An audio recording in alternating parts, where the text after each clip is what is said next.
जिंदगी में there are no इम्पॉसिबिलिटीज। Impossible करके कोई वर्ड ही नहीं है, आप सब कुछ कर सकते हो। फिर मेरे माइंड में दूसरा आइडिया आ गया कि अगर मैं ऐसा करूंगा तो मैं आयरन मैन बन जाऊंगा। I am an iron man, I am an iron man. Inspiring Indian series में आज एक रियल मोटिवेशन आप लोगों के सामने है। नितिन वॉल्सन आईपीएस ऑफिसर है, उनको 2 बार कैंसर हुआ। जब पूरा शरीर खत्म हो चुका था, वजन खत्म हो चुका था, बाल उड़ चुके थे, गंजे हो चुके थे, चेहरा काला पड़ चुका था, सड़ चुका था पूरा शरीर। Every part of the body there were lymph nodes. How was your first reaction when you came to know कि मुझे कैंसर है? मेरे साथ ऐसा क्यों हुआ, फैमिली क्या होगा, लाइफ क्या होगा, आप आगे एक फ्यूचर नहीं देख रहे। 4 बार मैंने सोचा कि मैं सवेरे उठूंगा नहीं। Mythological concept में we have somebody called Yamraj. I saw him in my dream. So he just had a very sad, sympathetic view in his eyes. बोला आपके डॉक्टर आपको बताएंगे, but the question is like हम कैसे आपके family members को बताएंगे कि भगवान हर जगह नहीं जा सकते। तो उन्होंने अपने दूत छोड़े हुए हैं और वो दूत आपके घर में माता पिता के रूप में है। मुझे कोविड भी हुआ था but the problem, next problem was chemo, और chemo is so much of chemicals, it affects your brain also. तो this is very difficult, chemotherapy is very difficult. You can't even imagine, 2 महीने पहले I have done bone marrow transplant.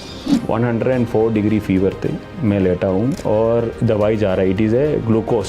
Late के मैं सो गया और 45 minutes के बाद मुझे एक ऐसा फीलिंग आया कि मतलब मेरे अंदर एक लाइट चमक रहा है। जडाडवी गलत जल प्रवाह पाविदस्थले गले बलम बेलम विदाम भुजंग गमालिगा। The most important thing is to keep our mind positive. But तीनों एक साथ करना it's a tough thing, but I can try. 2 kilometre of swimming, 90 kilometers of cycling and 21.1 kilometers of running. Cancer can be like a rebirth for you with double the power, with double the strength. हमेशा तो आप नीचे नहीं रहेंगे, हमेशा आप ऊपर भी नहीं रहेंगे। Life is a mix of these experiences. तो you have to experience both. तो मैं सोचा यार एक ऐसा एक मैसेज मैं क्रिएट कर सकता हूँ। I wanted to send a message like you feel life. हर अंधेरे के बाद एक उजाले वाला दिन है और वो आप एक रियल में स्टोरी हैं।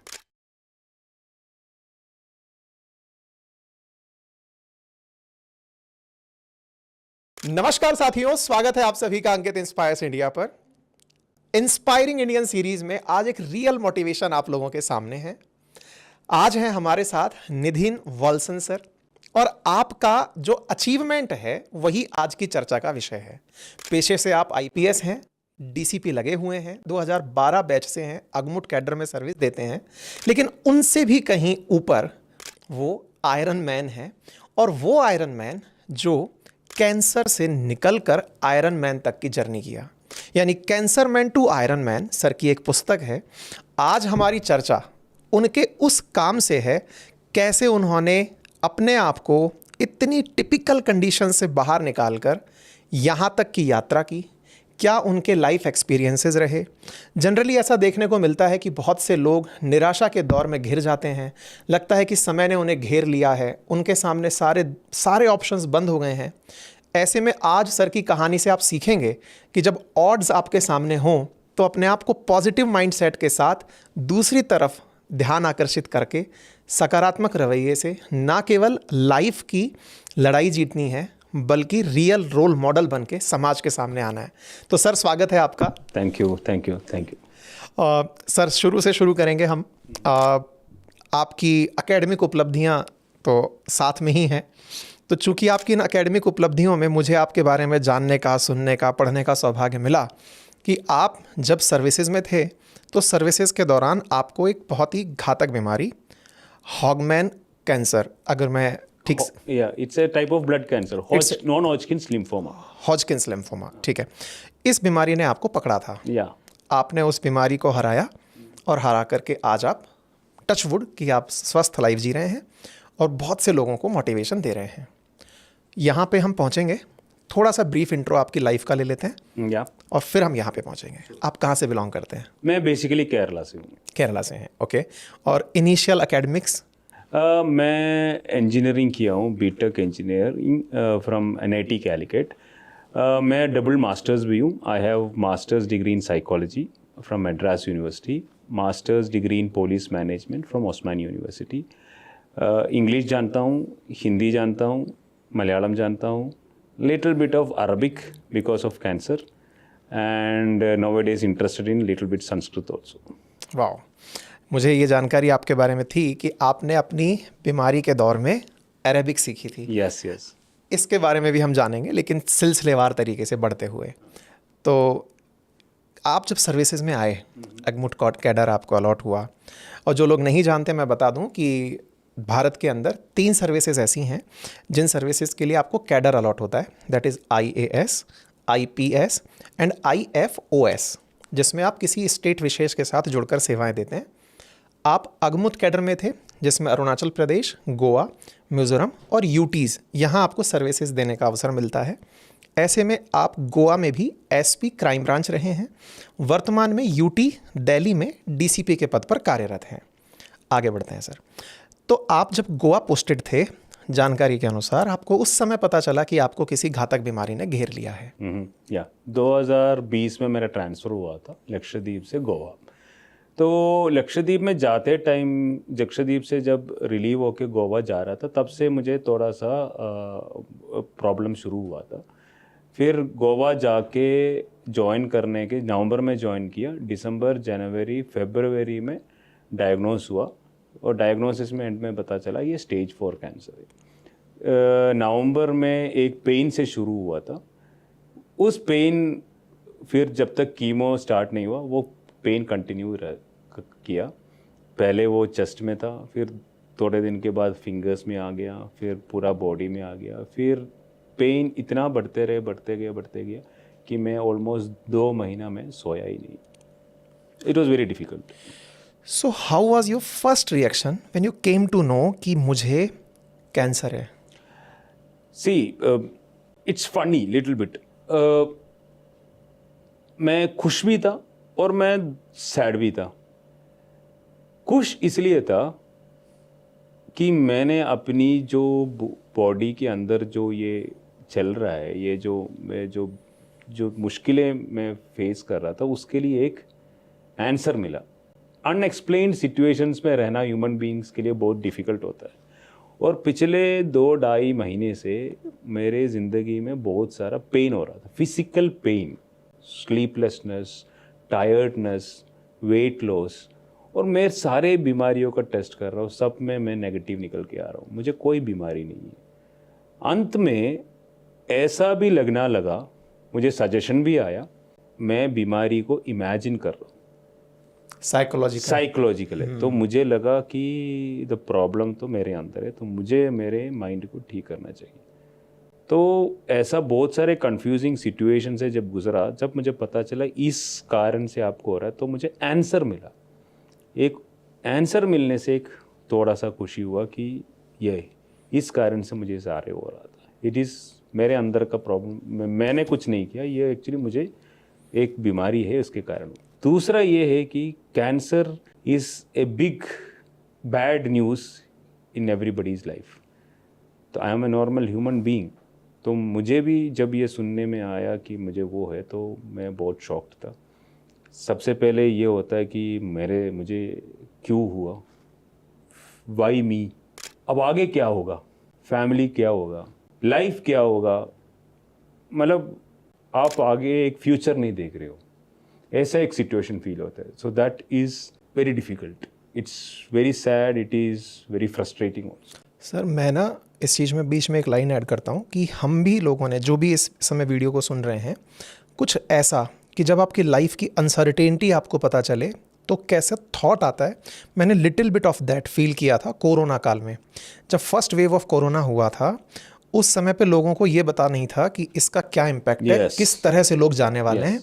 और उस समय मुझे जब कोरोना हुआ तो बीमारी का कोई सिम्टम मुझे फील नहीं हो रहा है, बट मैं आपकी फीलिंग को थोड़ा बहुत समझने का प्रयास कर रहा हूँ कि मुझे डर ये लग रहा है कहीं रात को मैं सोता तो नहीं रह जाऊँगा, कल क्या होगा। क्योंकि अंदर अंदर ये डर है कि रोज़ाना टीवी पे जो दिखाया जा रहा है वो केवल ऑफ कि भाई हो गया, और सुबह अपने आप से ऐसा लग रहा है कि सांस भर रही है यार, कुछ गड़बड़ हो रहा है यार।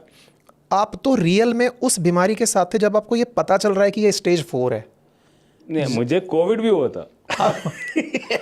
तो कोविड, लेकिन कैंसर भी हुआ, कैंसर भी हुआ, कोविड भी हुआ। सो टू बी एग्जैक्ट, जब मैंने अपने बुक लिखा तो मैं एग्जैक्टली मैं 4 बार मैंने सोचा कि मैं सवेरे उठूँगा नहीं। आई ऑलमोस्ट थॉट लाइक, एक बार तो मुझे ये भी आया, एक ड्रीम भी आया कि I don't know whether it is हमारा माइथोलॉजिकल कंसेप्ट है। माइथोलॉजिकल कंसेप्ट में we have somebody called Yamraj. I saw him in my dream. मेरे पास आया, वो मेरे बिल्कुल बगल में आया और मुझे हाथ से बोला, मलयालम में जैसे आपको आ जाओ हिंदी में बोलते हैं, मलयालम में बोलते हैं वाह। वाह मीन्स कम, वाह। आई वोक अप लाइक दैट। तो ऐसा सिचुएशंस मैंने देखा है।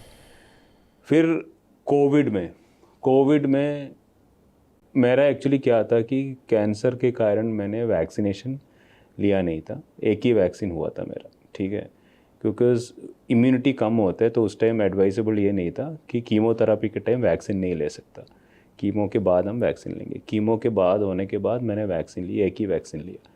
तो कीमो के बाद कीमो से क्या होता है कि हमारी इम्यूनिटी बहुत ही कम हो जाता है। If I am not wrong, मैं बीच में एक क्वेश्चन रेज कर रहा हूँ, जिसका कीमो चल रहा होता है उन्हें बहुत आइसोलेटेड रखा जाता है। यस। तो आपके कोरोना कैसे पहुंच गया sir? Yes, I am telling to that point.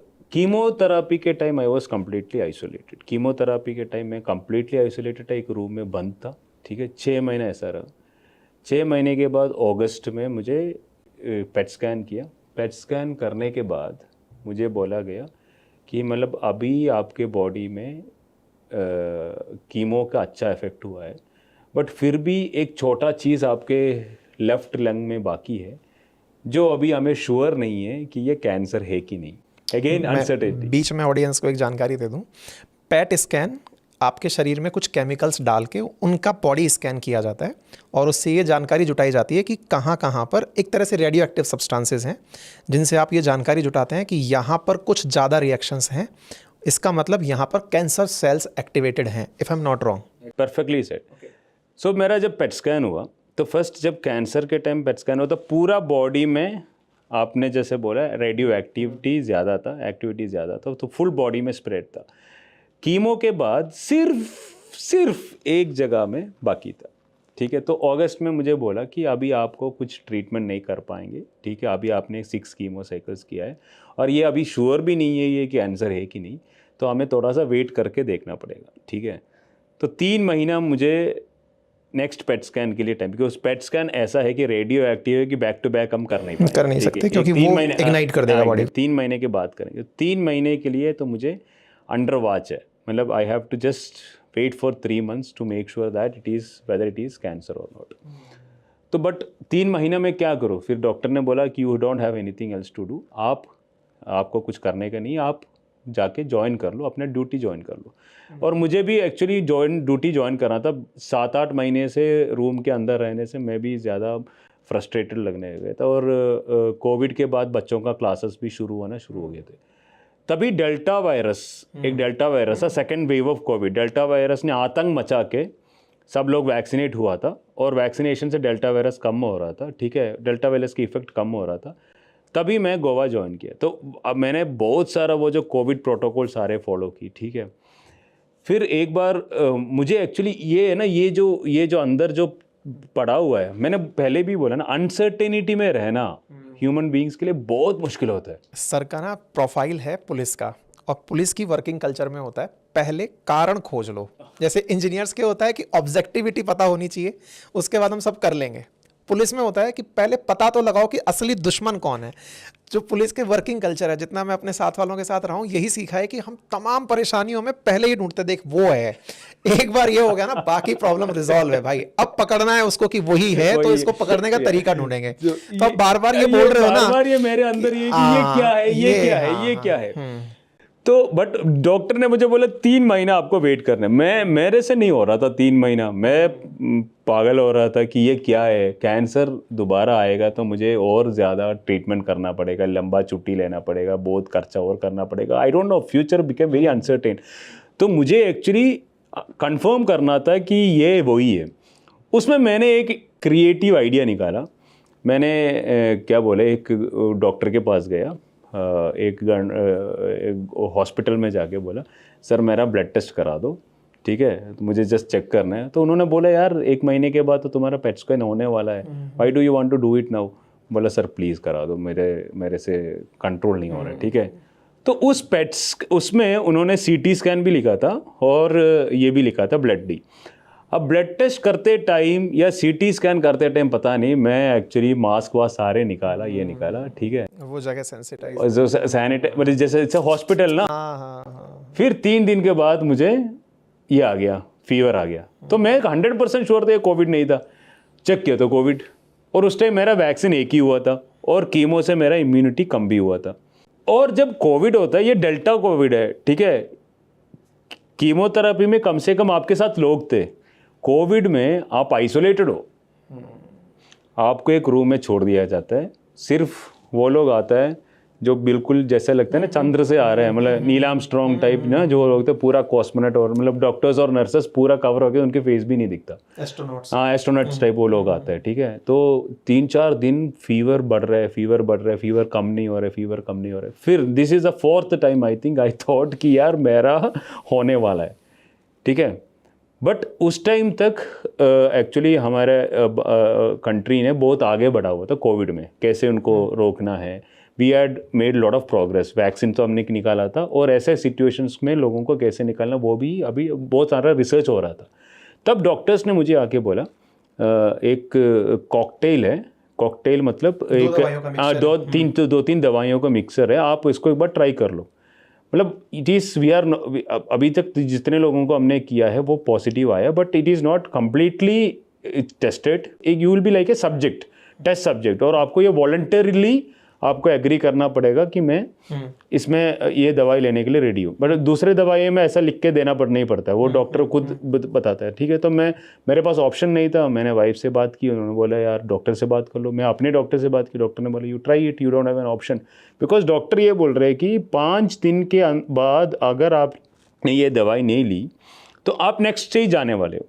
Next stage में क्या होने वाला है कि your CO2 level will go down.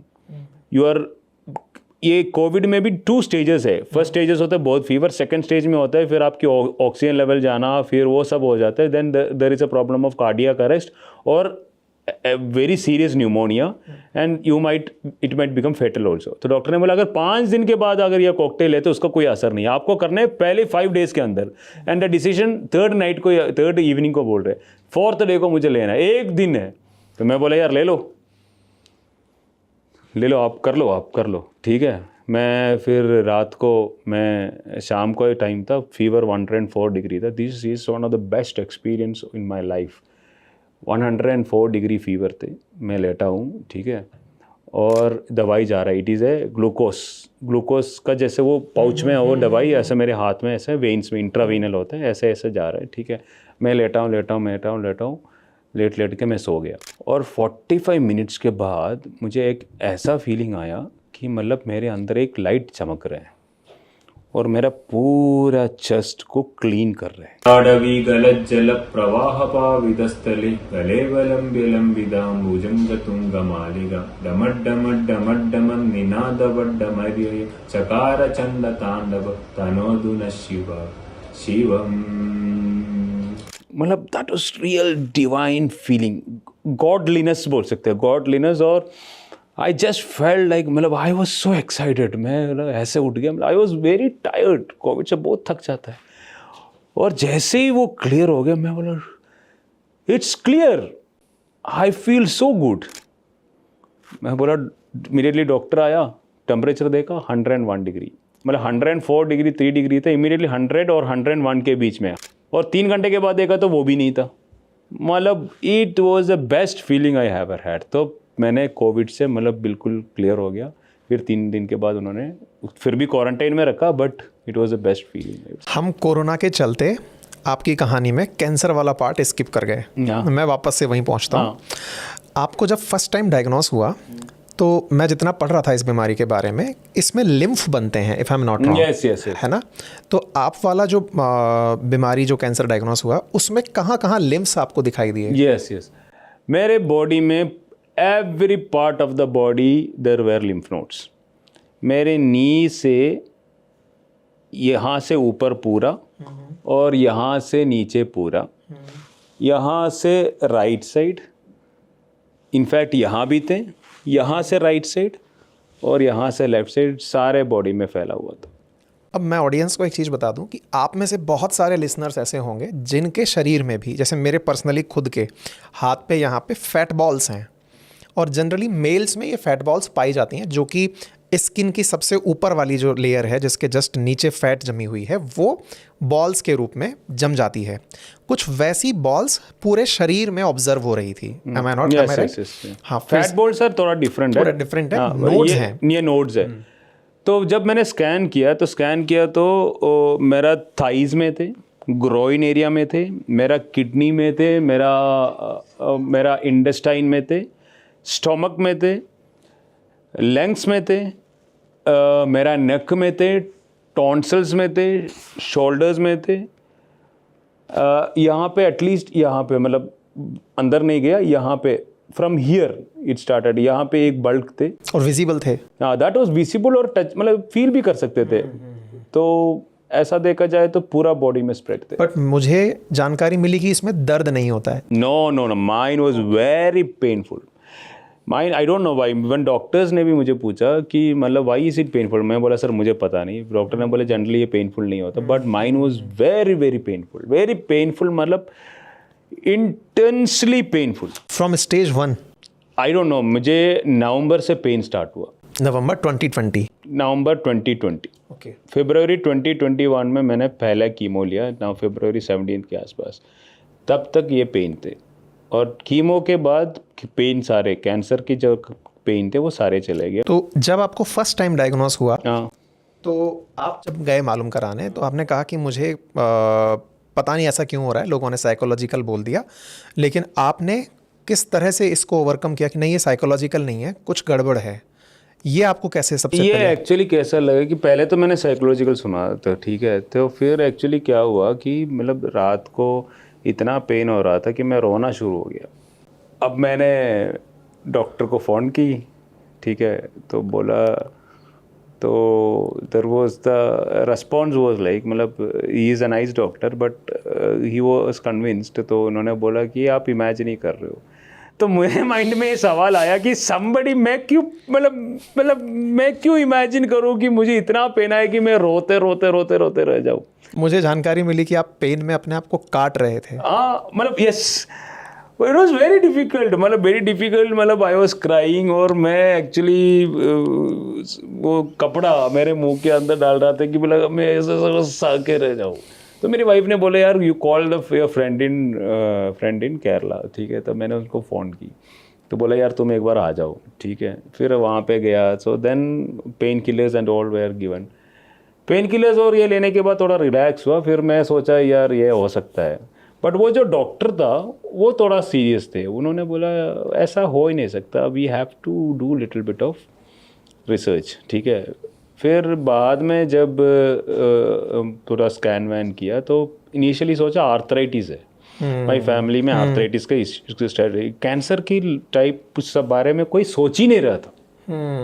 Nobody was thinking about cancer, मतलब पॉसिबिलिटी नहीं है। It's a rare disease actually. Rare disease. तो मैं आई वाज 35, तो लोग वो उस एंगल में नहीं सोच रहे ना। आप वो एंगल सोचेगा तभी तो आप उस दिशा में आप डायग्नोसिस करेगा ना। आपको इन्फेक्शन ये सब के लिए चेक कर, lifestyle disease, diabetes, hyper blood pressure, ये सब चेक कर रहे हैं। फिर इन्फेक्शियस डिसीजेस के लिए चेक कर रहे हो, कैंसर के लिए कोई सोच ही नहीं रहा था। Because you were physically fit. Physically fit yes, also. yes. You were in services. I am generally मतलब athlete in nature. Athlete नहीं, मतलब I generally keep smiling and talk very nicely. तो लोगों को मतलब वो ऐसा एक ये भी होता है ना कि मैं दर्द को अंदर ही छुपा के बाहर खुश रहने का कोशिश करता हूँ। I am type that only, ठीक है। और काम है तो काम को प्रायोरिटी दे दो, चलो ठीक है अपना काम बाद में हो जाए। That was the way I was. तो लोगों ने मुझे सोचा यार ऐसा हो ही नहीं सकता। अब जब आप मुझसे बात कर रहे हो, यू कांट इवन इमेजिन 2 महीने पहले I have done bone marrow transplant. अभी से? अभी के 2 महीने पहले आपको इमेजिन भी नहीं करो, क्योंकि the day way I talk आपको लगेगा कि यार ये अभी एक डेढ़ महीने की पहले की बात कर। ठीक है, चलो वो सब छोड़ दो। फिर उसके बाद उन्होंने स्कैन किया, दोबारा स्कैन किया तो then that by that time ये नोट्स बड़ा हो गया था, तो उसमें बड़ा बड़ा दिखना शुरू हो गया। फिर उन्होंने सोचा, फिर क्वेश्चन आया कि यार ये कैंसर हो सकता है। फिर उस डायरेक्शन में डायग्नोसिस चला, फिर तो ऑटोमेटिकली वो तो आना ही था, फिर आ गया। That was how it was diagnose. First time diagnosis, घर में कौन कौन था? मैं अकेला था, ठीक है, मैं अकेला था। मैम हाउसवाइफ हैं? मैम हाउसवाइफ थी उस time, and she was in Goa, she was in Goa और समथिंग। मैं एक छुट्टी पे आया था शायद, उसी टाइम ये हुआ। तो डॉक्टर्स ने बोला कि we have to do the treatment and all because it is little late and all. घर में कोई बच्चा भी था आपके? घर में कोई, मतलब मेरा बच्चा, 2 बेटे हैं, बस छोटा है, उनको तो अभी। मैं एक्चुअली उस इमोशन को कैप्चर करना चाह रहा हूँ। हाँ, इमोशन मतलब क्या होता है ना, जैसे मैं जब कभी बहुत पैनिक में होता हूँ, किसी स्ट्रेस में होता हूँ, अपने बच्चों को देख करके पता नहीं कई तरह के थॉट्स आते हैं। वो थॉट्स जब आपको पता चल रहा है कि मैं हूँ, आज हूँ, कल का नहीं पता। एक पेरेंटिंग नेचर होता है कि अपने बच्चों को लेकर के बहुत पजेसिव होते हैं पेरेंट्स। मेरे साथ बच्चे तो उस टाइम नहीं थे, बट मैं बताता exactly, I remember how it happened. मैं आया था टेस्टिंग करने के लिए, ठीक है, तो टेस्ट करने के लिए आया तो मुझे बोला गया कि आपको अपने यूरिन कलेक्ट करके रखना है। तो I was holding a can में मैं I have to pass the urine, और मेरे पास वो पूरा सारे जहाँ पे भी लेके जाना था वो लेके जाना था, यूरिन का वो कैन। तो मैं यूरिन का कैन लेके घर पे आया तो फादर मदर मुझे देख के हैरान हो गई, यार ये क्या लाके घूम रही हो और तुम कितने पतले कैसे हो गया। मैं बोला मुझे पता नहीं, वो चेक करने के लिए मैं आया हूँ, ठीक है। फिर उसके बाद जब स्कैन करते टाइम मैं खुद ड्राइव करके गया गाड़ी में, ठीक है। यूरिन का कैन है ना, वो हाइड करने के लिए एक पाउच के अंदर रखा था वो, लेकिन वो लेके ही जाना पड़ता। And I was driving towards that scan centre. अचानक मेरे माइंड में एक फीलिंग आ गया, ये कैंसर तो नहीं, पता नहीं कैसे, एक कैंसर तो नहीं, क्यों इस दिशा में क्यों नहीं सोचा, ठीक है। फिर अंदर स्कैन के लिए गया। स्कैन के बाद मैं उसके रेडियोलॉजिस्ट के पास गया, ठीक है, तो पूछने के लिए कि यह कैंसर है क्या। तो उन्होंने मुझसे पूछा, आप ऐसे क्यों पूछ रहे हो। मैं बोला नहीं, ऐसे ही पूछ रहा हूँ। तो he just had a very sad sympathetic view in his eyes. बोला आपके डॉक्टर आपको बताएंगे। जनरली तो वो मना कर देते ना कि मतलब कुछ नहीं है, आपको टेंशन नहीं लेना, डॉक्टर आपको बता देंगे। अब इसमें तो इसने ना बोला, ना ही बोला, तो मुझे तो 60-80% लगा यार ये तो वो है। फिर मेरा जो फ्रेंड था, मैंने बोला ना डॉक्टर आशीष है, उसने मुझे फ़ोन करके बोला कि यार मुझे तुझे आके मिलना है। हम जैसे तो मुझे 100% हो गया, क्यों यार ये इतना टाइम निकाल के मुझे आके मिलना है चाह रहे, तब मुझे ऑलमोस्ट ये हो गया, ठीक है। तो अभी भी कंफर्मेशन नहीं है, बट ये है कि मतलब एक तो मुझे थोड़ा सा ये हो गया कि यार कम से कम एक्सप्लेनेशन तो हो गया। Next thing was like what will I do now, what and why did I get it. I was like why would I. तो उसने शाम को बोला कि तुम एक वहाँ पे एक क्लब है, वहाँ पे आ जाओ। मुझे बुलाने के बाद फिर हम बातें करते करते मैंने ही उनको खुद पूछा यार कैंसर है क्या। Then he told come let's talk. फिर गया, जाने के बाद बोला यार 80-90% तो ये कैंसर है, बट अभी बायोप्सी हमें करना पड़ेगा, बायोप्सी करने के बाद ही कंफर्म होगा। फिर उसके बाद बहुत सारे प्रोसीजर्स है। तो मैंने पूछा क्या क्या करना पड़ेगा। तो कीमोथेरेपी तो 100% करना पड़ेगा, ये है वो है। I was very upset, I was very sad. Then he told कि अभी तो यार you will have to face it, but the question is like हम कैसे आपके फैमिली मेम्बर्स को बताएंगे, ठीक है, पेरेंट्स को कैसे बताएंगे, वाइफ को कैसे बताएंगे। तो हम लोग वो ज़्यादा टेंशन लगा। तो कैंसर की जो न्यूज़ है ना, वो उससे ज़्यादा टेंशन ये था कि हम उनको कैसे, how will we communicate to our parents and my wife, that was the biggest thing. फिर हम दोनों ने वहाँ काफ़ी बैठ के डिस्कस करने के बाद उन्होंने एक आइडिया निकाला। उन्होंने बोला कि मैं जाके बात करूँगा, तुम कुछ नहीं करना, ठीक है। फिर हम दोनों ड्राइव किया घर पे। घर पे ड्राइव करने के बाद मेरे पेरेंट्स को मिला, पेरेंट्स को मिलने के बाद उन्होंने बात की, तो उन्होंने बोला आपको रोना आया जब ये बात सुनी? yes, like this, I was very sad, but see, crying can be expressive in the form of tears, and you can be sad inside. I would say I was very sad inside, and might be some 2 or 3, I don't know, I don't remember exactly, but it was a very sad situation. मैं गया वहाँ पे, but मेरा एक ये है कि मैं कोई भी सिचुएशन में I always smile, that is my default reaction, that is not because I am happy, वो स्माइल हमेशा रहता है. फिर मेरे फ्रेंड ने पेरेंट्स के जाके मिला, तो पेरेंट्स को बोला कि वी हैव डाउट, कि हमें डाउट है कि इसको कैंसर है. वो ऑलरेडी डाउन है, नितिन ऑलरेडी मेंटली डाउन है.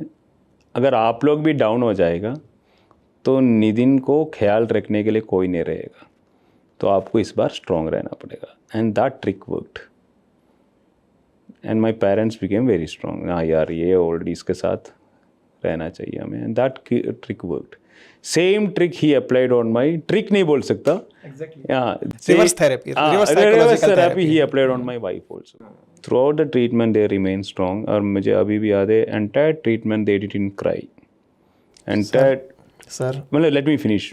And they cried on the day in November 2021, exactly Feb, March, April, May, June, July, August, September, October, November, 11 months के बाद जब मेरे पेट स्कैन में मैंने पूरा क्लियर आया ना, पूरा क्लियर आया, that day my mother cried and hugged me. 11 months they were very strong.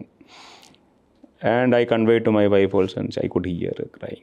All my friends, मतलब जो भी उन्होंने strong रखा था, they all cried on that day, like, let us pray to God. So that was how it was. Parents के बारे में एक बहुत अच्छी आसान भाषा में सेइंग है कि भगवान हर जगह नहीं जा सकते. तो उन्होंने अपने दूध छोड़े हुए हैं, यस. और वो दूध आपके घर में माता पिता के रूप में है. Yes, और वो हर उस फेज़ में आपके मित्र हैं, संरक्षक हैं. कई बार वो आपके बच्चे हैं. जब आप बच्चे बन जाते हैं, बड़े हो जाते हैं, तो वो आपसे सीखना चाहते हैं, हाँ सिखाओ, मुझे सिखाओ. जैसे अभी टेक्नोलॉजी के टाइम में पेरेंट्स सीखते हैं कि बताओ यार कैसे टेक्नोलॉजी गैजेट्स को यूज़ करना है. तो भगवान अपने अवतार में आए और आपके पेरेंट्स जो हैं वो इस रूप में थे. ये सच में सर बहुत ऐसी चीज़ थी कि मैं खुद खो गया और मैं उस चीज़ को फील कर पा रहा था. ठीक है, ये फेज़ 1 हुआ, आपका पेट स्कैन हुआ.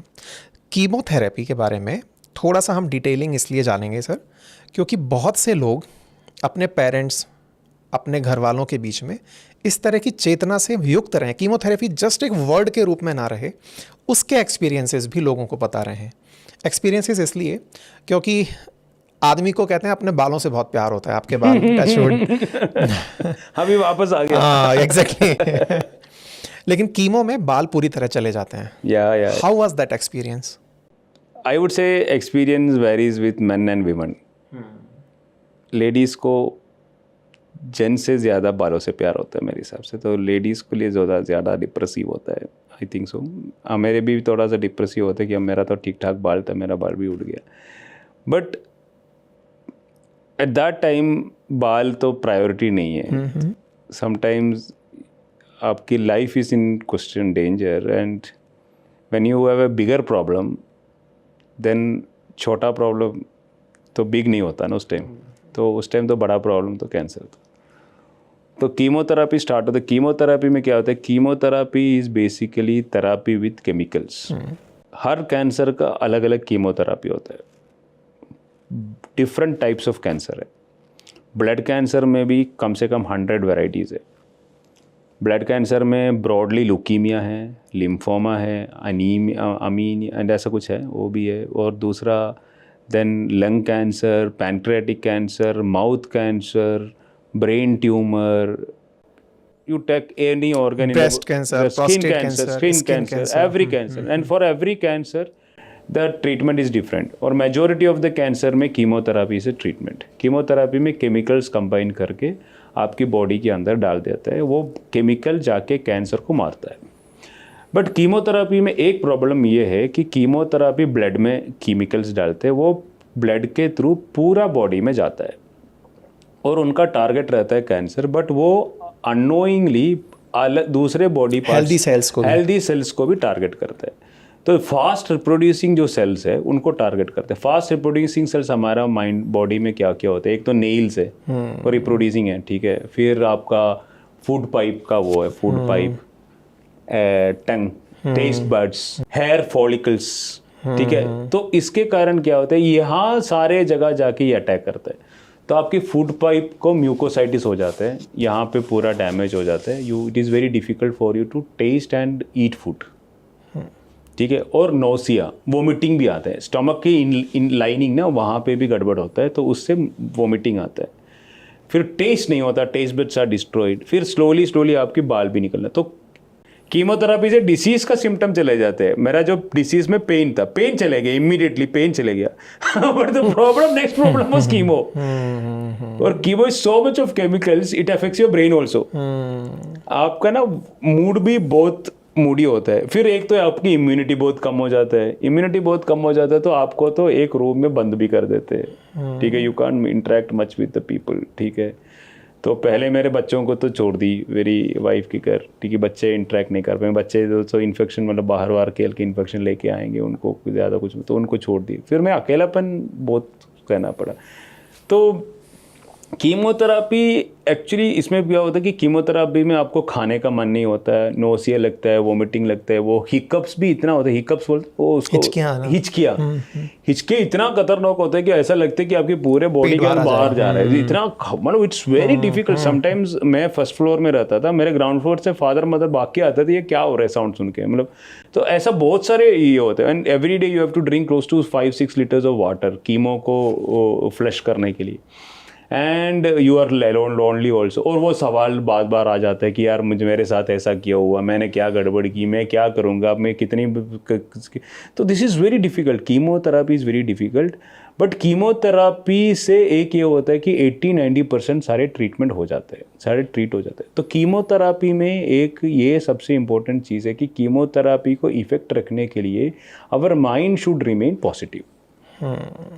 कोई भी बीमारी हो, कुछ भी ज़िंदगी में भी कोई कठिनाई हो, तो उसको हम कैसे फेस करें, उसको फेस करने के लिए the most important thing is to keep our mind positive. अब कीमोथेरापी में ये सबसे बड़ा कठिन प्रयत्न है। इस पार्ट पे हम आएंगे। इससे पहले हल्का सा मैं कैंसर और कीमोथेरेपी को अपनी आसान भाषा में आप लोगों को बता दूं। कैंसर सेल्स अनियंत्रित स्वस्थ कोशिकाएं हैं, कोशिकाएं जो विभाजन जानती हैं, सेल जो डिवीज़न जानती हैं, लेकिन उनका डिवीज़न कंट्रोल्ड मैनर में नहीं हो रहा। आज हमारी जो बॉडी है ना, वो सेल डिवीज़न परफेक्ट मैनर में चल रहा है, इसलिए हमारी ऐसी बॉडी है। हमारी स्किन अपनी जगह है, आंखें अपनी जगह हैं, हाथ पैर नाक कान सब अपनी जगह हैं। लेकिन सोचिए, इस नाक को बनाने वाली जो सेल्स हैं वो अनियंत्रित होकर के ड्राइव होने लग जाए। हो सकता है यहाँ पे कोई लिम्फ निकल आए, हो सकता है नाक के अंदर कुछ हो जाए। दैट मीन्स कोशिकाएं अनियंत्रित हो चुकी हैं, बहुत एक्टिव हो चुकी हैं। दैट इज कैंसर इन सामान्य भाषा। अब आपका जो कीमोथेरेपी है वो केमिकल है जिसको ये मैसेज दिया गया है कि ऐसी सेल्स जो औकात से ज़्यादा चल रही हैं ना उनको जाके पिटाई लगाओ। अब वो उन कोशिकाओं को टारगेट करने तो निकल गया है, लेकिन हमारे शरीर में कुछ नेचुरल सेल्स भी ऐसी हैं जिनके पास में ये फीचर है कि उनको करना ही ये काम है। सर ने जैसा अभी बताया कि अपने नाखून की कोशिकाएं हैं, बाल की कोशिकाएं, टेस्ट बड्स हैं, जो ब्लड सेल्स हैं, जो नहीं बन रही हैं, तुरंत की तुरंत टूट रही हैं, बन रही हैं, वो उन पे भी जाके रोक लगा दे रहा है। परिणाम जो आपने बताए, मैं इसलिए आपको इनकी मुंह से सुनवाना चाह रहा था क्योंकि ये खुद इस एक्सपीरियंस से गुजरे हुए हैं। आज के सेशन का बहुत बड़ा जो उद्देश्य है वो केवल इतना है कि जब भी आपके आसपास कोई ऐसा व्यक्ति दिखे, सर ने लास्ट में जो लाइन बोली है ना, माइंड सेट, आप जब आज की इस कहानी को सुन लें तो सामने वाले को केवल ये कहें कि सोच से इस लड़ाई को जीता जा सकता है। पॉजिटिव अगर आप हैं, अपने आप को लेकर सकारात्मक हैं, तो यहाँ से ही आपको अपने लिए एक खुद का बंदा खड़ा दिखाई देता है जो आप खुद हैं। प्लीज़ आगे करिए, फॉरवर्ड करें। हाँ, सो इससे सबसे इम्पोर्टेंट चीज़ है कि आपको ये नेगेटिव थॉट्स को दूर रखना है सबसे ज़्यादा। कि हम लोग थोड़ा सा कैरियर ओरिएंटेड टाइप होता है, तो पूछेंगे कैरियर में क्या होगा, फैमिली का क्या होगा, कि हमारा फ्यूचर का क्या होगा। और ये सबसे डेंजरस और टफ सवाल ये होता है कि मेरे साथ ऐसा क्यों हुआ, मैंने तो ऐसा कोई किया नहीं, और मैं जानता हूँ उस बंदे को, वो बहुत ही बदमाशी करता है, वो बहुत ही मतलब बैड हैबिट्स करता है, उसको कुछ नहीं हो रहा है, ठीक है। ये एक्चुअली बहुत सारा unnecessary questions, comparisons, this keeps coming to your mind. This is the biggest problem. Mind को कैसे कंट्रोल करके फिर थोड़ा सा नेटफ्लिक्स देखना शुरू की, पढ़ना शुरू किया, ठीक है। बट नेटफ्लिक्स पढ़ना मतलब रीडिंग, बट नेटफ्लिक्स कितना देख पाएंगे आपको कंटिन्यूसली? आप 2 दिन आप मूवीज़ देखो, उसके बाद सैचुरेशन हो जाता है। फिर आप बुक्स भी पढ़ो, वो कितना पढ़ेंगे? फिर सोना, कितना सो सकते हो? एंड आप बाहर नहीं जा सकता, ठीक है, बिकॉज आपकी इम्यूनिटी लो है, ठीक है। तो it was very difficult. Then I thought यार ये ऐसा तो 5-6 महीना तो 2-3-4 महीना रहना मुश्किल हो जाएंगे, मैं अकेला भी हूँ। फिर मैं सोचा मुझे कुछ करता हूँ, मैं विल डू समथिंग।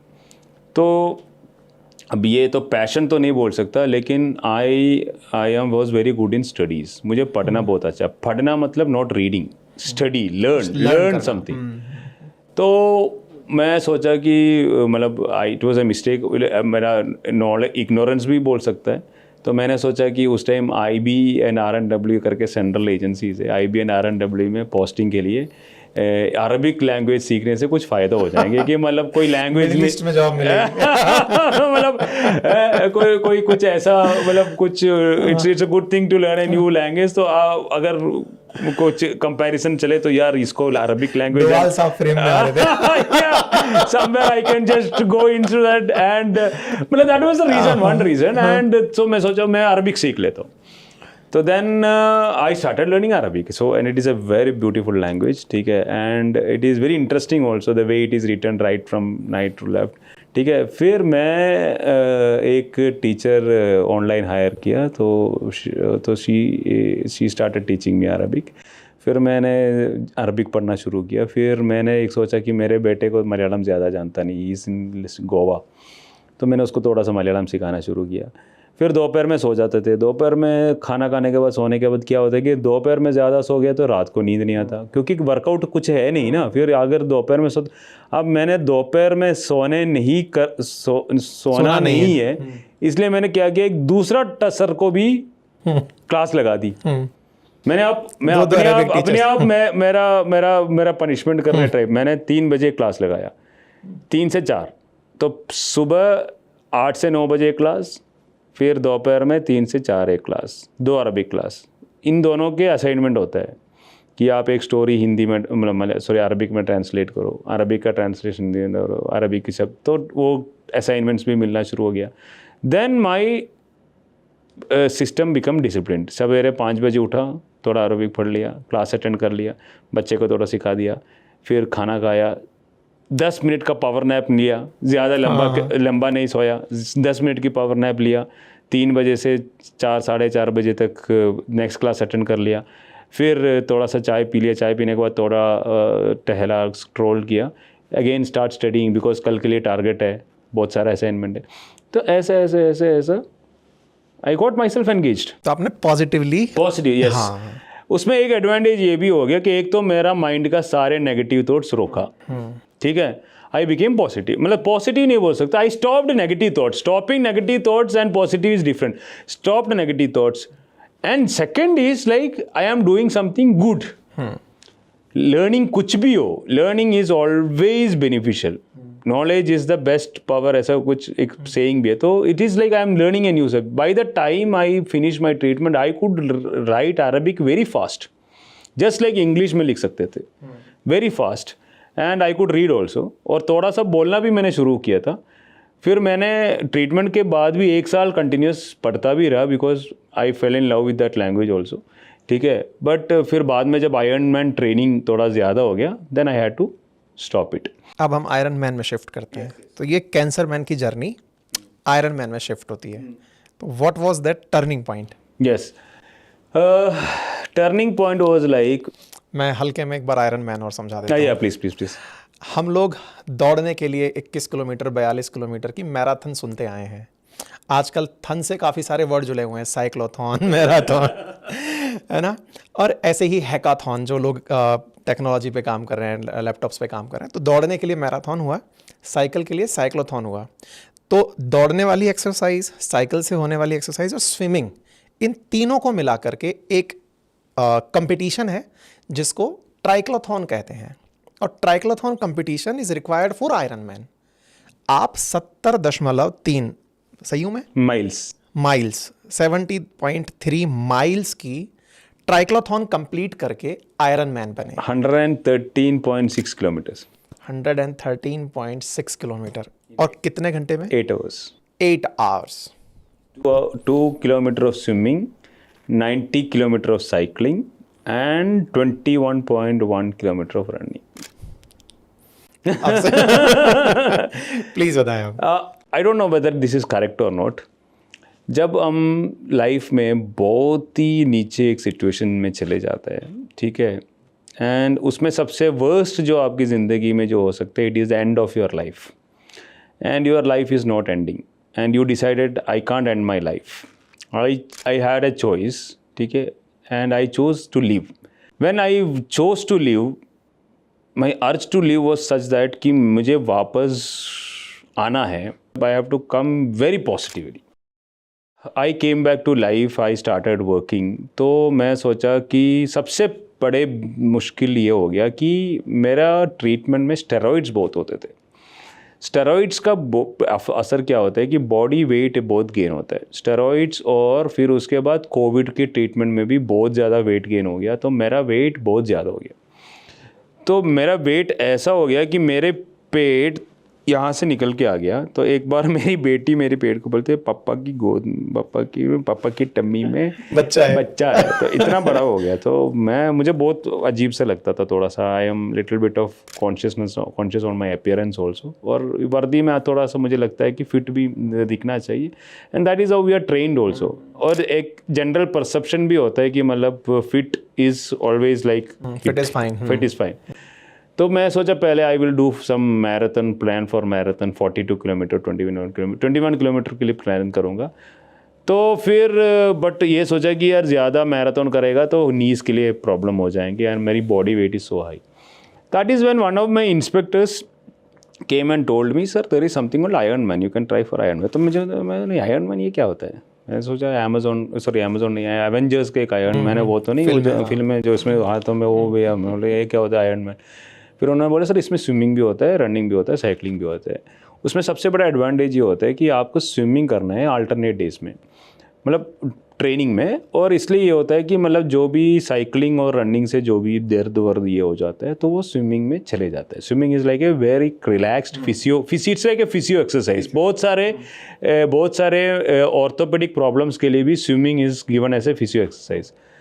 फिर मैंने भी सोचा यार दिस इज़ गुड आइडिया। एक तो मैं स्विमिंग जानता हूँ but I am very slow, cycling तो सब लोग जानते हैं, रनिंग तो मैं किया भी हूँ, बट तीनों एक साथ करना it's a tough thing, but I can try. अगर मैं ऐसा करूँगा, फिर मेरे माइंड में दूसरा आइडिया आ गया कि अगर मैं ऐसा करूँगा तो मैं आयरन मैन बन जाऊँगा। I am an iron man. अब मैराथन करूँगा तो मैं बोलूँगा आई हैव कंप्लीटेड मैराथन, मैंने मैराथन किया। लेकिन इसमें मैं बोल सकता हूँ I am an iron man. उसमें एक टशन कुछ है, अपनी पहचान बन जाती कि मैं आयरन मैन भी हूँ, ठीक है। जैसे अब तो मैंने बोला कि फिर उसके बाद मेरे माइंड में और एक आइडिया आ गया, मैं यार अगर 1 साल के अंदर मैं करूँगा so it is a real achievement. क्योंकि जस्ट फर्स्ट डे जब मैंने भागा तो मैं 20 मिनट भी नहीं कर पा रहा था। It was so heavy, 20 minutes walking was difficult for me. और मैं अगर 1 साल के अंदर मैं करूँगा तो मैं एक्चुअली इतनी बड़ी एक समस्या से मुक्त होके मैंने उससे भी और ख़तरनाक एक टफ चीज़ किया। अगर मैं ये कर पाता हूँ तो मैं दुनिया को क्या बता सकता हूँ? दुनिया को ये बता सकता हूँ कि ज़िंदगी में देयर आर नो इम्पॉसिबिलिटीज़। इम्पॉसिबल करके कोई वर्ड ही नहीं है, आप सब कुछ कर सकते हो। यहीं से रोल मॉडल का जन्म हो रहा था। मतलब अब ऐसा रोल मॉडल तो मैंने सोचा नहीं है, मतलब आई डिडंट थिंक, मतलब I just wanted to convey message to. जब मैं I was fighting the disease, जब मैं कैंसर से लड़ रहा था कि इतनी सारी मुश्किलों से मैंने गया, तो मैं सोच रहा था कि और भी लोगों को इतनी मुश्किल होगा तो उनको भी एक ये हो जाता है कि एक इंस्पिरेशन होता है कि देखो, मतलब you can point at somebody ना। अब आप किसी को पता चला